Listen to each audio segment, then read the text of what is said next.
And with the extremely cold temperatures, people are, of course, being advised to dress appropriately. But authorities are also reminding people to keep an eye on their pets during these chilly months. Brian Lentz reports. According to the SPCA, signs that your pet is too cold are not always obvious. We know, or somebody can tell us that they're feeling cold, an animal can't. So we just have to be aware of and just use common sense, really, and think if it's uncomfortable for us, it's probably uncomfortable for the pet, and make sure that you adjust accordingly. Punch on ads if your pet does sleep outside to make sure it has food, heated water, and shelter out of the wind. Make sure that it is insulated, and don't use things like blankets in there. Blankets can get wet, and once they're wet, that can really bring in the cold. Straw is best. It's a natural insulator. Clothing like a dog sweater, jacket, or footwear can help a pet weather the cold, but if someone thinks an animal is not taken care of, Doug Rodwell with Public Safety encourages people to call the bylaw. If a person's unsure, by all means call the bylaw department. We'd be more than happy to go down day or night to take a look at an animal to make sure the welfare is being taken care of. If you think, geez, I wouldn't want to be out here, it's too cold for me, your pet's probably feeling the exact same way. Brian Lentz, Newcap News.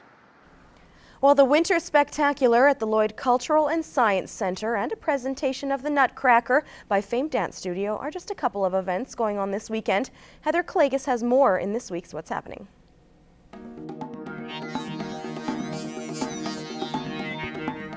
Winter has definitely arrived, and you can make the most of it tomorrow at the Lloydminster Cultural and Science Centre by taking in their Winter Spectacular. It's a chance to make holiday crafts, go on a gingerbread quest. There'll be live entertainment, hot chocolate, and a visit from Santa. Things run from 10 until 3. Admission is by donation. The Vic Juba Community Theatre has been a busy place this month, and it continues tomorrow. You've got a chance to see the Nutcracker presented by famed dance studio. Things get underway at 3:30 tomorrow. Then next week, you've got a chance to check out a couple of Christmas concerts. St. Mary's Elementary and College Park all take to the stage at the Vic Juba Community Theatre.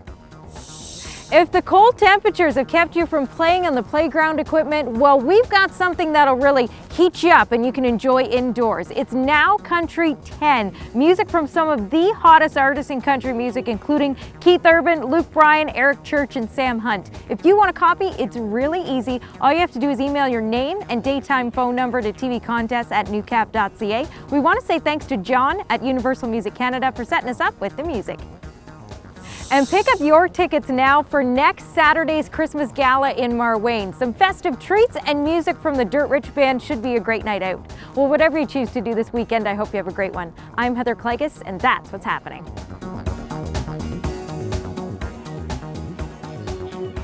Well, the Lloydminster Bobcats are at a pivotal point in their season.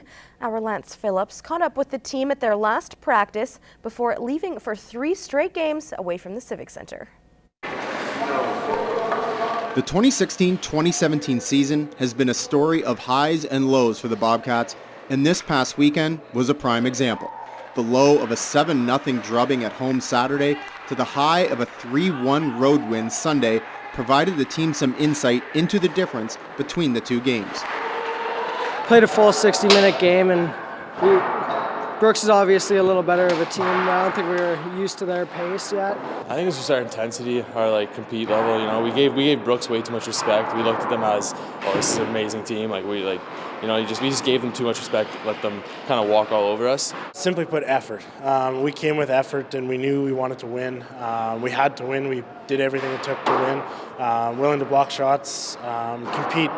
Compete was a big thing that night. And compete will be front and center beginning Friday when the team has back-to-back games against Grand Prairie, a team the Bobcats are battling in more ways than just on the ice. They're going to be coming out hard. They know that we're chasing them, we're behind them in the standings, and they're going to be wanting to increase their lead over us. We know we're going to get their best, especially in their barn. They're a good team to play up there. They've got 6 of their 7 wins, I think, are at home. We can beat any team in this league. We tell ourselves that. If we're going and we're playing with intensity and the will to win, we can beat any team in this league. That type of confidence is exactly what the Bobcats need now that December's 8-game road trip is upon them, a month that could be the turning point of their season. It's a big month. I mean, it's a big road trip. We got 7 games left on it. So, I mean, it goes a long ways for the rest of the year. That's a big chunk of your season. Yeah, 100% it'll be a huge month because obviously now we've got these games coming against Grand Prairie. We got one against the Mustangs at the end of the month, and we got Canmore, which we already beat. We want to get Brooks back. Those are all games that we can win.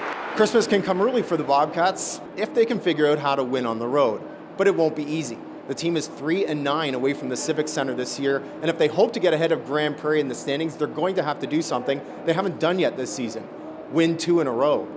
Lance Phillips, Newcap Sports, Lloydminster.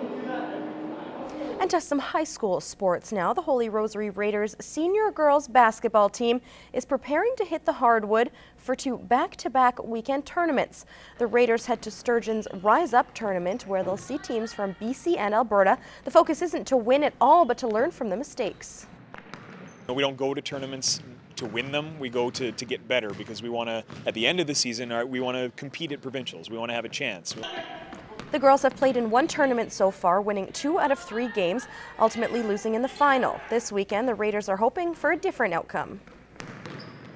We have a full bench this time, and so I think that would help us with our defense and offense, playing high-intensity defense at all times, and being able to switch with other people, and then relying on the bench as well. The Raiders will play in another tournament in Edmonton the following weekend.